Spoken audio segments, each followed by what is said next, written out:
Oke, Bismillahirrahmanirrahim. Kita mulai belajar kita malam hari ini.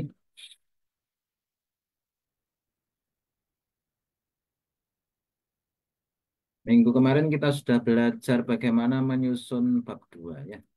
Malam hari ini kita akan belajar bagaimana untuk menyusun bab 3. Tugas dari rekan-rekan semua nanti output sebagai output dari perkuliahan ini adalah rekan-rekan mampu menyusun proposal penelitian, proposal skripsi ya. Jadi nanti itu juga sebagai UAS. Sekaligus nanti rekan-rekan diminta untuk mempresentasikan proposal yang sudah dibuat. Oke, malam hari ini kita belajar ini metode penelitian.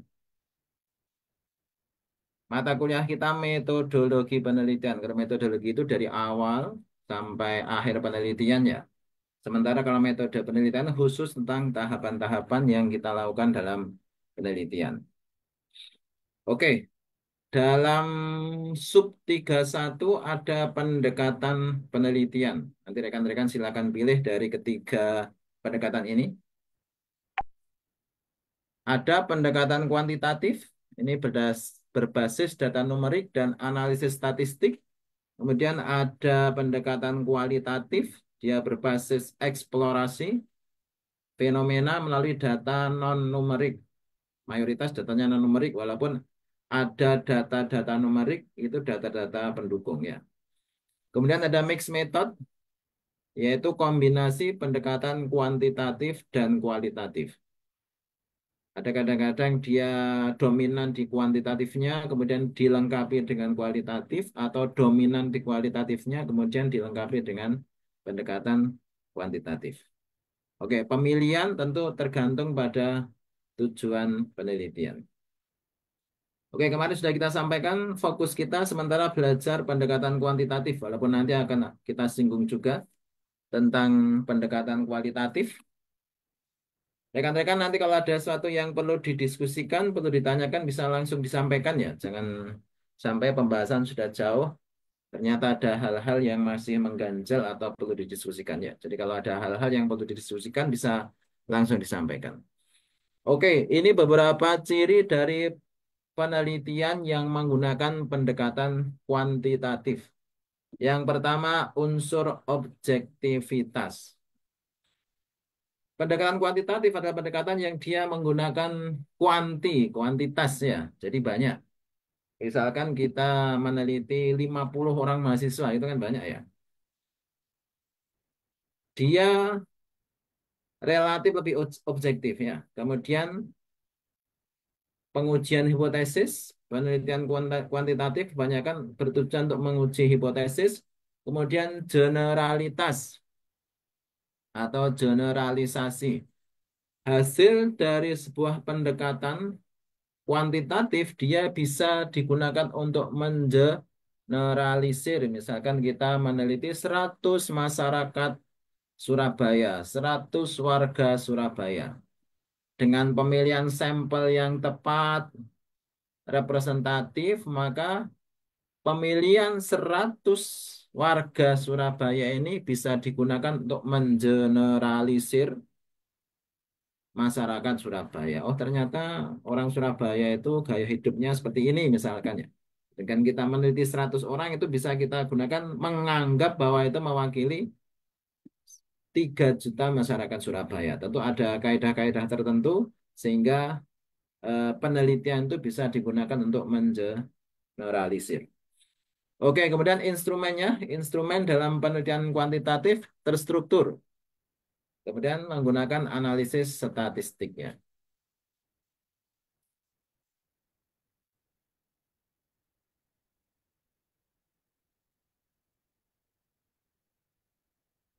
Oke,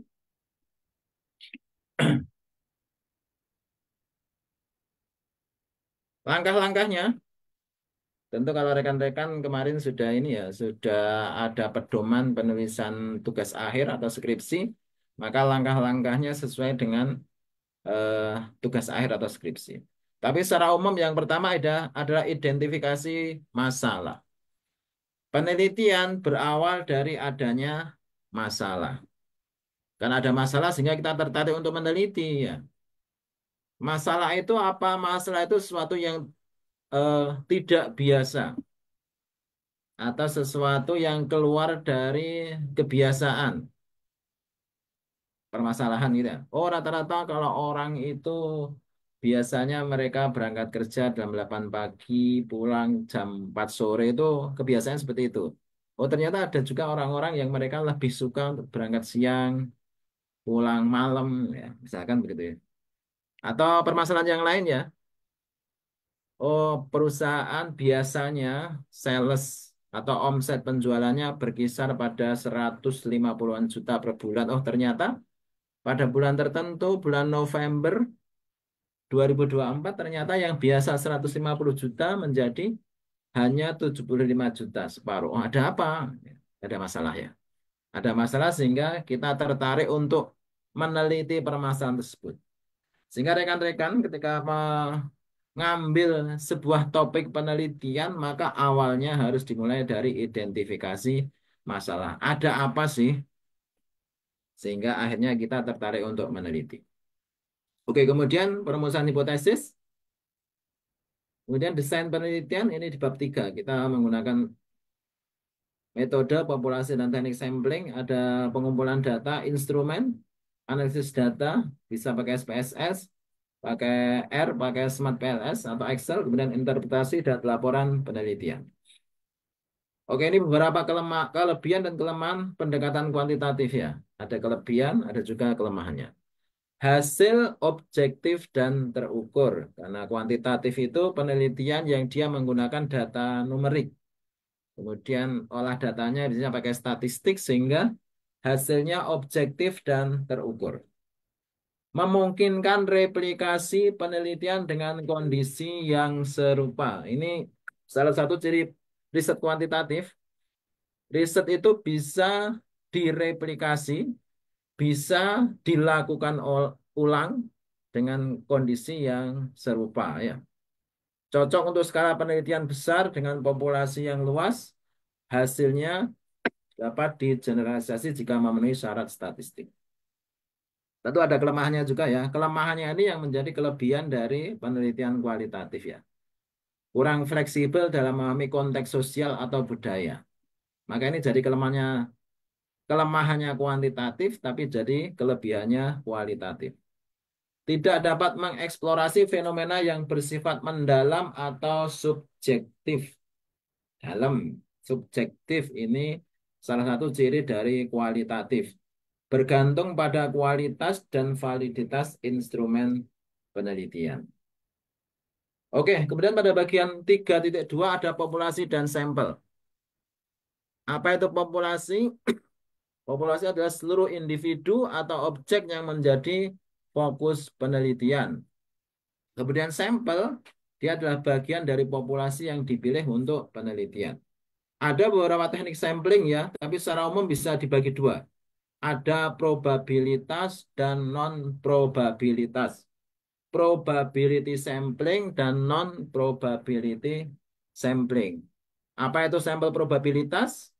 Sampel probabilitas adalah sampel yang mana setiap anggota populasi mempunyai kesempatan yang sama untuk dipilih menjadi sampel.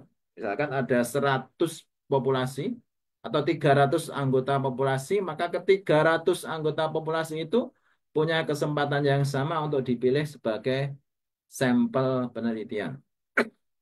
Yang umum digunakan contohnya ada random sampling dan stratified sampling. Simple random sampling, stratified sampling. Kemudian ada non-probabilitas, lawannya dari probabilitas. Kalau probabilitas tiap anggota populasi punya kesempatan sama menjadi sampel, kalau non-probabilitas tidak semua anggota populasi mempunyai kesempatan yang sama menjadi sampel. Contohnya apa? Purposive sampling dan snowball sampling. Ini hanya contohnya, banyak non probability nanti banyak ininya ya, banyak jenisnya ya. Juga probability juga banyak jenisnya. Sementara kita bahas dua saja. Random sampling, stratified sampling, kemudian purposive sampling, dan snowball sampling. Ini adalah 4 teknik sampling yang biasa digunakan. Oke, ini yang sampling probabilitas. Tadi ada random sampling. Random sampling adalah pengambilan sampel secara acak. Acak, random, acak. Contohnya seperti apa? Yang paling mudah itu seperti kalau kita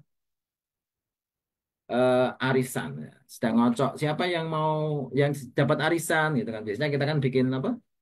Gulungan-gulungan kertas kecil-kecil. Misalkan ada 100 orang, maka kita membuat 100 gulungan kertas, kemudian dikocok. Siapa yang keluar? Ini namanya random sampling. Misalkan kalau di sini kan contohnya memilih 50 siswa secara acak dari 500 siswa di sebuah sekolah.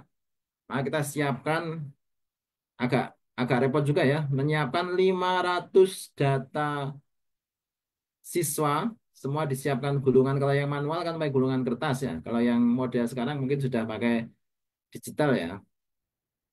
Siapkan 50 gulungan kertas, kemudian dikocok satu sampai keluar 50 nama.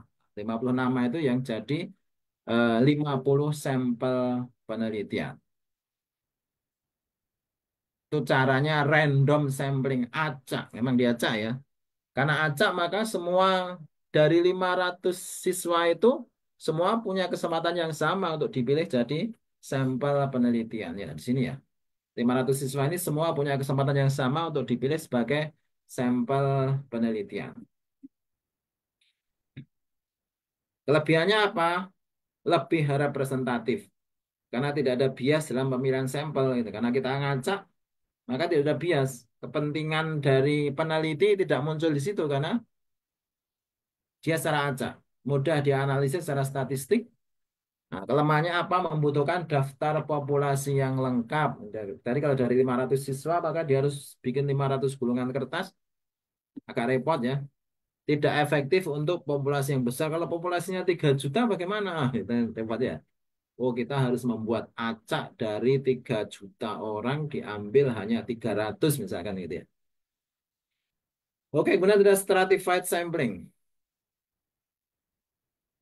Kalau stratified, maka populasi dibagi menjadi beberapa kelompok atau strata berdasarkan karakteristik tertentu. Misalkan di perusahaan ada populasinya karyawan, tapi karyawan itu terbagi menjadi beberapa departemen. Oh, ada bagian HR, bagian IT, bagian marketing, dan bagian-bagian yang lain. Nah, maka kemudian dibuat strata, dibuat pengelompokan. Dan setiap kelompok nanti ada yang mewakili ya. Makanya stratified sampling. Oh, ada 5 departemen. Maka nanti dikelompokkan. Oh, ada departemen HR berapa orang, departemen IT berapa orang, departemen marketing berapa orang, dibuat strata. Kemudian nanti dari masing-masing strata ada sampel yang mewakili. Ya. Oke, ini yang sampel probabilitas. 2 contoh ya. Selain ini juga masih ada beberapa teknik sampling yang lain. Ini hanya 2 contoh saja. Oke, kemudian ada sampling non probabilitas. Sampling non probabilitas. Sampling teknik pengambilan sampel yang tidak memberikan kesempatan yang sama bagi semua anggota populasi untuk dipilih menjadi sampel penelitian. Ini ya. Ada purposive sampling, ada snowball sampling, dan ada beberapa teknik sampling yang lainnya. Purposive sampling. Purposive pertimbangan atau kriteria tertentu. Jadi kata kunci ya. Pertimbangan atau kriteria tertentu. Misalkan kita akan meneliti tentang kasus penyakit jantung, misalkan ya.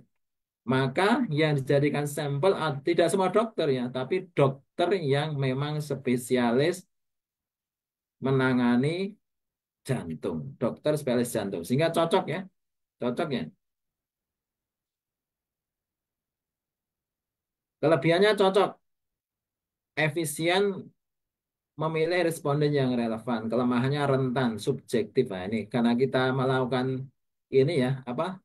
Ada pertimbangan atau kriteria tertentu, maka bisa muncul subjektivitas peneliti. Dan hasilnya tentu tidak bisa generalisasi ke populasi yang lebih luas. Kalau kita meneliti kasus pasien jantung, maka nanti ya hanya mewakili kasus pasien-pasien yang mengalami penyakit jantung, misalkan begitu ya. Oke, kemudian ada berikutnya snowball sampling. Snowball ini bola salju ya. Caranya gimana kita ketemu sama seorang responden, maka responden kemudian diminta merekomendasikan responden yang lain. Tentu responden awal dia akan merekomendasikan orang-orang yang dia kenal, sehingga tidak semua populasi orang-orang yang tidak dia kenal tidak akan direkomendasikan. Sehingga namanya non probability ya. Tidak semua anggota populasi punya kesempatan yang sama untuk dipilih menjadi sampel penelitian ya. Misalkan meneliti komunitas narkoba, maka nanti ini ya, oh siapa lagi yang bisa saya jadikan responden penelitian, maka dia akan meminta responden awal untuk menunjukkan siapa yang mau dijadikan responden lagi.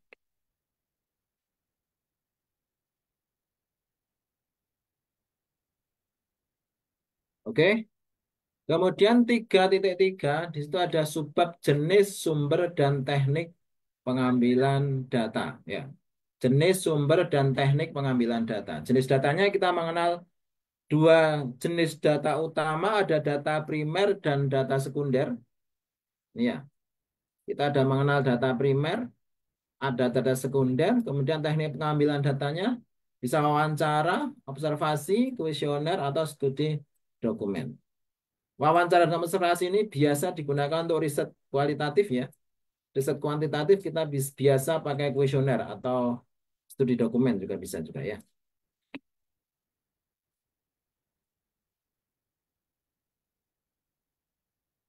Oke, apa itu data primer? Apa itu data sekunder? Primer, sekunder. Data primer adalah data yang diperoleh langsung, kata kuncinya langsung dari sumber utama oleh peneliti. Ya, misalkan kita mau meneliti tentang perilaku masyarakat desa dalam menjalani pendidikan, maka primer itu ketika peneliti terjun langsung wawancara dengan masyarakat desa, maka data yang diperoleh namanya data primer, langsung dengan responden penelitian. Survei kuesioner juga namanya data primer atau observasi lapangan. Oh, kita melakukan observasi lapangan. Kelebihannya data akurat, relevan, memahami konteks secara langsung. Kelemahannya waktu dan biaya yang besar karena kita harus terjun secara langsung ya. Bias juga kadang-kadang ketika kita melakukan pengumpulan data primer. Oke, kemudian yang berikutnya ada data sekunder. Data sekunder, sekunder kata kuncinya datanya sudah ada. Datanya sudah ada, kita tinggal mengumpulkan dari data yang ada. Bisa dari buku, jurnal, laporan, atau data arsip. Ini ya. Contohnya apa? Data dari statistik dari BPS, bisa dari artikel jurnal, laporan keuangan perusahaan, ini masuk data-data sekunder. Kelebihannya hemat, karena datanya sudah ada, kita tinggal mengkoleksi data-data yang ada, maka hemat. Kemudian bisa digunakan untuk analisis historis, sehingga bisa membuat perbandingan. Kelemahannya apa? Datanya tidak spesifik seperti yang kita inginkan, sesuai tujuan penelitian. Mungkin gitu ya, sehingga kurang relevan. Kemudian validitas data harus selalu diperiksa. Oke, itu penjelasan tentang data primer dan data sekunder. Kalau ada pertanyaan nanti bisa langsung disampaikan ya. Oke, kemudian yang 3.4 variabel dan definisi operasional variabel. Variabel kita bisa biasa mengenal ini ya jenis-jenis variabelnya ya. Ada variabel independen, kita bisa biasa mengatakan juga variabel bebas, atau kalau kita menggunakan model SEM kita namanya variabel eksogen. Sementara kita pakai istilah variabel independen atau variabel bebas. Dia yang memengaruhi atau dia yang menjadi penyebab. Berikutnya ada variabel dependen, variabel yang dipengaruhi, variabel terikat, biasanya kita juga menyebutnya seperti itu. Dia menjadi akibat, variabel yang dipengaruhi atau akibat. Kemudian ada variabel intervening atau perantara. Kemudian ada variabel moderating, memperkuat atau memperlemah sebuah hubungan. Kemudian nanti ada definisi operasional. Nanti rekan-rekan ketika menyusun 3.4 coba cari referensi bagaimana membuat definisi operasional. Ini nanti bentuknya adalah tabel. Tabel definisi operasional. Bentuknya adalah tabel. Ya. Variabelnya apa, pengertiannya apa, indikatornya apa. Kemudian ketika nanti jadi sebuah pernyataan dalam kuesioner, maka pernyataannya kira-kira bunyinya apa? Itu nanti masuk dalam definisi operasional variabel ya.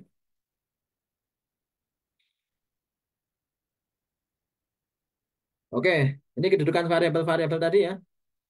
Independen, bebas, memengaruhi, menjadi penyebab.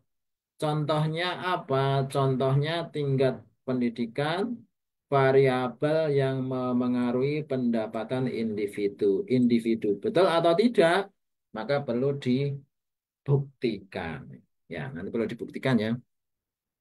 Pembuktiannya bagaimana? Dengan cara kita mengumpulkan data, kemudian diuji, diolah datanya, kemudian ada pengujian hipotesis sehingga sampai pada kesimpulan, oh ternyata pendidikan punya pengaruh pada pendapatan misalkan. Oh, atau mungkin oh ternyata pendidikan tidak punya pengaruh pada pendapatan misalkan seperti itu. Dependen yang dia dipengaruhi, dipengaruhi variabel akibat. Tadi ya, pendapatan individu dibalik ya. Pendapatan individu dipengaruhi oleh pendidikan. Intervening dia sebagai mediasi atau perantara.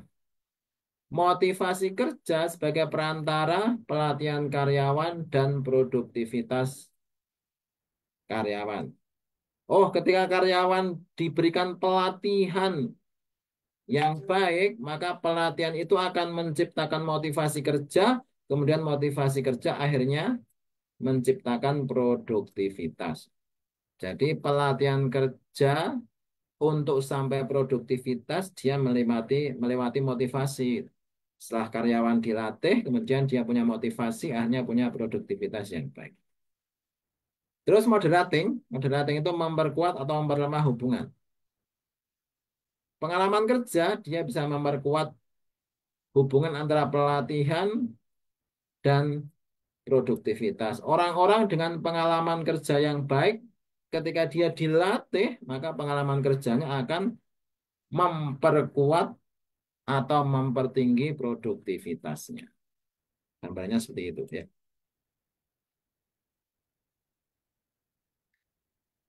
Oke, berikutnya desain instrumen penelitian. Rekan-rekan biasanya banyak yang menggunakan kuesioner. Ini ya, kuesioner ya. Kuesioner. Maka nanti dalam proposal penelitian nanti di lampirannya ada kuesionernya kira-kira nanti bentuknya seperti apa, pernyataan yang dimunculkan seperti apa gitu kan ya. Dan nanti ada uji validitas dan uji reliabilitas. Validitas itu apa? Validitas itu instrumen mampu mengukur sesuai dengan tujuannya. Tepat, presisi, valid ya nah gitu ya. Oh, kalau saya punya kayu panjangnya 1 meter, kemudian saya ukur pakai alat ukur ternyata memang terukur 1 meter, berarti alat ukur saya itu valid, datanya valid, gitu ya. Datanya pas, tepat. Tapi kalau saya punya barang panjangnya 1 meter, ternyata saya ukur kok panjangnya jadi 90 cm, maka alat ukur saya yang sudah tidak valid lagi, gitu ya. Kemudian reliabilitas artinya dia konsisten. Dia mengukur instrumen dengan konsisten.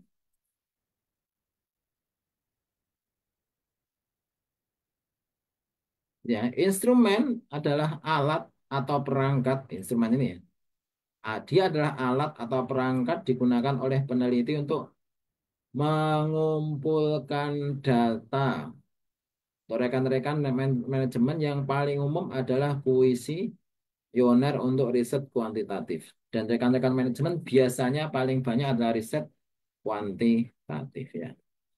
Kuesioner, serangkaian pertanyaan, tapi saya lebih suka menyebutnya pernyataan, bukan pertanyaan ya. Nanti ini diganti ya, pernyataan, mengumpulkan data. Biasanya bentuknya adalah pernyataan tertutup yang sudah kita siapkan jawabannya ya.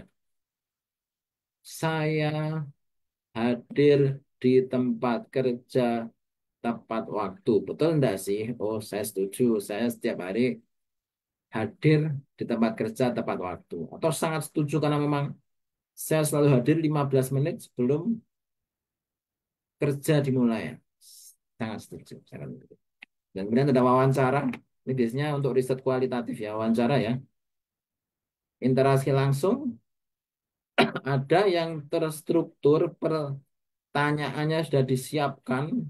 Jadi wawancaranya hanya sesuai pertanyaan atau semi terstruktur atau bahkan tidak terstruktur. Jadi pertanyaannya selalu berkembang sesuai dengan jawaban yang diberikan oleh informan penelitian. Oke, dalam riset kuantitatif kita biasa menyebut sebagai responden, tapi dalam riset kualitatif biasa kita sebut sebagai informan ya. Itu istilah ya, istilah yang biasa kita gunakan. Oke, kemudian validitas instrumen. Nah, tadi ya, instrumen harus valid. Validitasnya macam-macam caranya. Ada validitas isi, validitas konstruk, ada validitas kriteria. Validitas isi itu ketika instrumen mewakili keseluruhan konsep yang diukur. Misalkan kita mengukur kepuasan pelanggan, maka pernyataan-pernyataan yang diajukan mencakup semua aspek yang relevan. Atau validitas konstruk. Dia benar-benar mengukur konstruk atau konsep yang dimaksud. Misalkan tes kecerdasan, maka yang diukur adalah kecerdasan, bukan aspek lain seperti motivasi dan stres. Oh, ternyata di instrumennya aspek motivasi dan stresnya masuk, berarti dia secara validitas konstruk tidak masuk ya. Atau validitas kriteria, sesuai dengan kriteria eksternal yang sudah ditentukan, misalkan tes kemampuan matematika untuk memprediksi prestasi akademik. Kan seperti itu.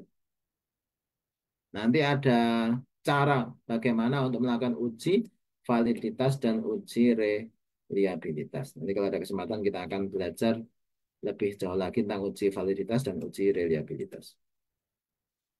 Oke, kemudian reliabilitas. Reliable itu handal. Handal. Kalau valid itu pas, presisi. Kalau reliable itu handal. Ada namanya reliable internal, reliabilitas internal. Mengukur dan hasilnya konsisten. Reliabilitas, stabilitas, dua waktu pengukuran yang berbeda. Sekarang kita ukur, minggu depan kita ukur. Nah, ini tetap hasilnya konsisten, ini reliable. Kemudian reliabilitas antar penilai. Misalkan ada penilai A, penilai B, kalau sama-sama menggunakan instrumen yang diukur A. Ada penilai A, ada penilai B dengan instrumen yang sama, maka hasilnya akan sama. Ya, namanya reliabilitas, inter-rater reliability. Kalau ada kesempatan nanti kita akan juga belajar lebih lanjut tentang reliabilitas. Oke, kemudian yang 3.6 teknik analisa. Bab 3 nanti ada 6 subbab, 3.1 sampai 3.6. Jika rekan-rekan nanti untuk tugas UAS juga sesuai dengan panduan ya. Saya sudah share panduannya di grup. Nanti rekan-rekan silahkan menyusun sebagai tugas UAS rencana penelitian, proposal penelitian dari bab 1 sampai bab 3, isi-isi bab dan subbabnya sesuai dengan eh, apa yang sudah saya share sebelumnya. Oke, teknik analisis data yang kuantitatif ada dua, deskriptif dan inferensial. Secara umum ada dua ya. Deskriptif itu mendeskripsikan, inferensial itu inferensi.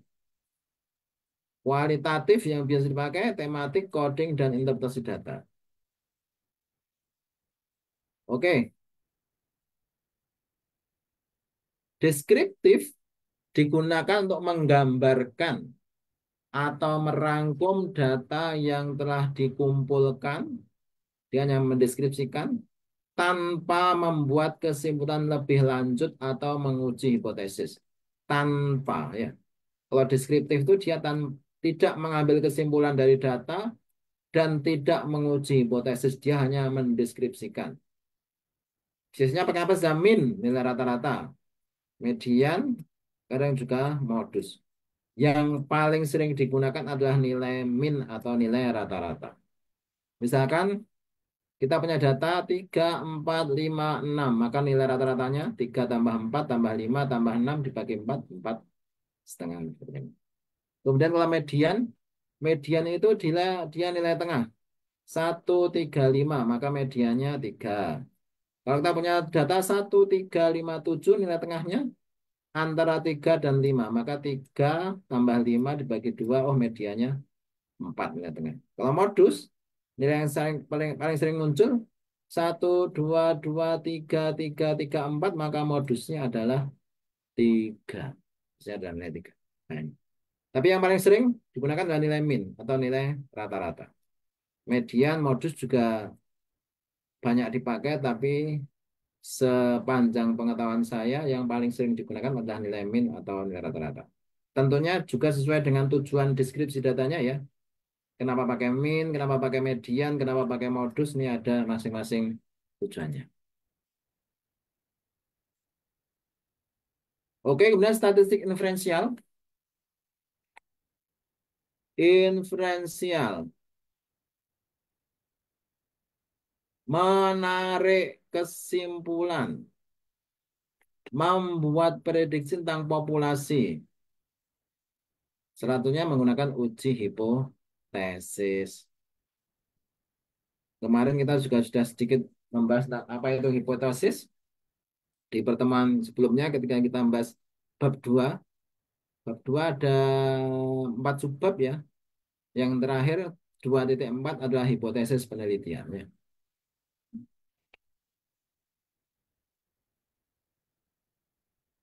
Contohnya ini ya, uji T itu uji beda. Menguji perbedaan rata-rata tinggi badan siswa 2 kelas. Ya, T.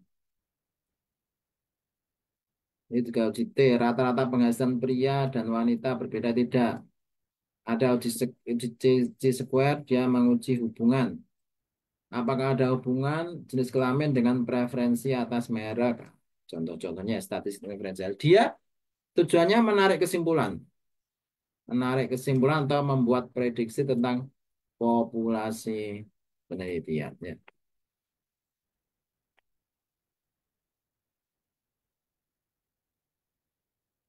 Oke, sementara ini berikutnya adalah tentang kualitatif. Kita kenalkan saja. Ada analisis tematik, ada coding, ada interpretasi data.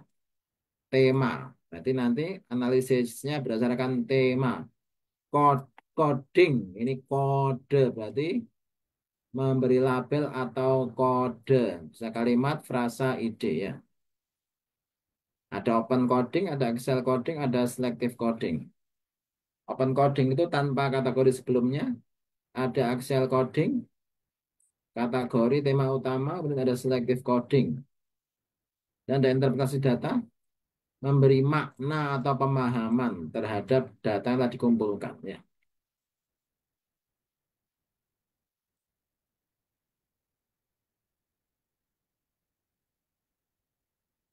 Oke, itu rekan-rekan semua, para pembelajar. Mudah-mudahan kita selalu semangat dalam belajar. Itu materi kita untuk bab 3 dan sekarang sudah pertemuan ke-9 kalau salah ya. Nanti karena kita materinya sudah ini ya, bab 1 sudah, bab 2 sudah, bab 3 sudah. Nanti kita akan coba review-review sedikit dari hasil rekan-rekan yang kemarin bab 1. Untuk UTS kemarin kita ngumpulkan bab 1 ya. Rekan-rekan yang belum mengumpulkan bab 1 untuk UTS segera dikumpulkannya. Ada yang baru bergabung kayaknya. Nanti kita akan coba review satu persatu.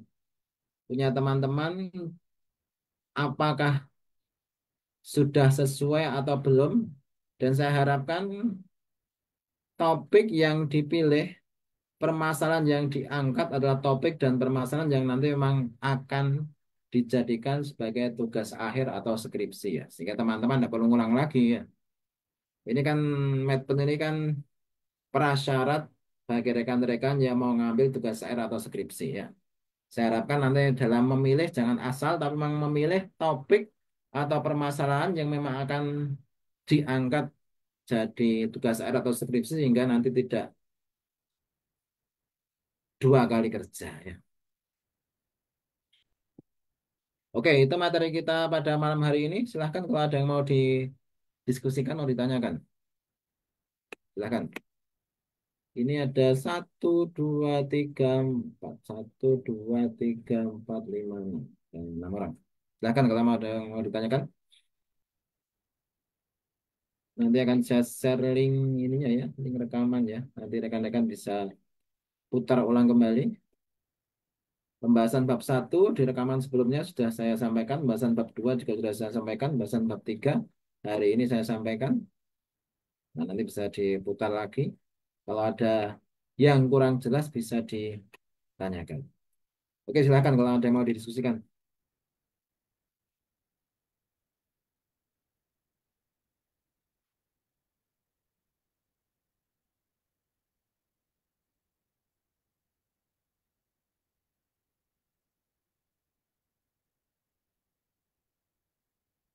Sebelumnya.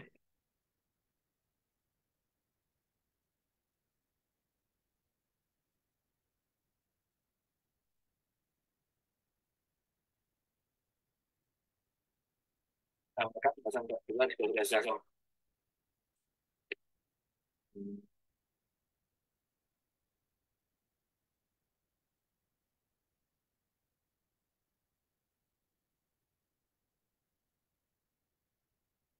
Oke, karena tidak ada yang mau ditanyakan, saya kira cukup. Dan semangat bagi rekan-rekan semua ya. Niatnya belajar betul-betul ya. Jangan hanya sekedar untuk memenuhi kewajiban, tapi betul-betul kita belajar bersama. Mudah-mudahan manfaat dan tidak hanya pada sesi sekarang untuk kuliah saja, tapi nanti tentunya kita berharap manfaatnya sampai nanti ketika kita sudah bekerja atau ketika kita sudah lulus ya. Oke, terima kasih semuanya. Selamat malam. Assalamualaikum warahmatullahi wabarakatuh. Waalaikumsalam. Waalaikumsalam warahmatullahi Terima kasih, Pak. wabarakatuh. Terima kasih.